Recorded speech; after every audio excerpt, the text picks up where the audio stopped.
With so many folks out there for Bike to Work Day and great weather. I was gonna say, it looked beautiful for their ride this morning. And the temperatures felt good too. I'm going to have a little complaint though. The humidity. We're not used to that. We really The hair isn't used to it either. Girl, you're telling me around here. Warmer, drier conditions on tap tomorrow, so our hair will be looking a little bit better. Don't you worry, right? These are the concerns, people.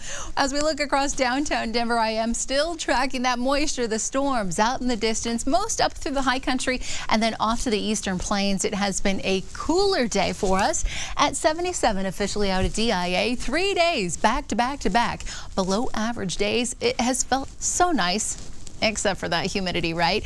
With upper 70s and low 80s in northern Colorado. 81 in Ray, 82 in Burlington. We're in the 70s and low 80s up through the mountains as well. Closer to 90, though, in Grand Junction. I have been tracking a few of those storms pushing across the high country, a few here in the metro area, and then certainly off to the eastern plains. Like I said, currently nothing severe. However, the rainfall that has been coming down, incredibly impressive with these storms. Easily already about an inch, inch and a half has fallen, and more rain on the way between Akron, south toward Lyman, so flood advisories in place.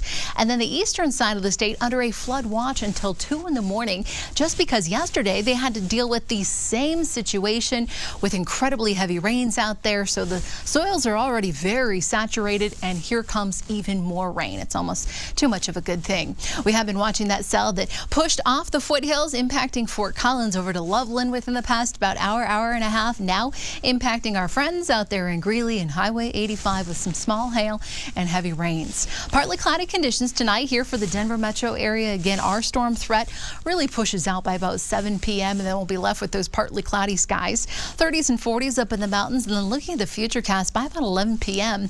our skies start to clear, and it will be a beautiful beginning to your Thursday. 7 a.m. nothing but sunshine out there.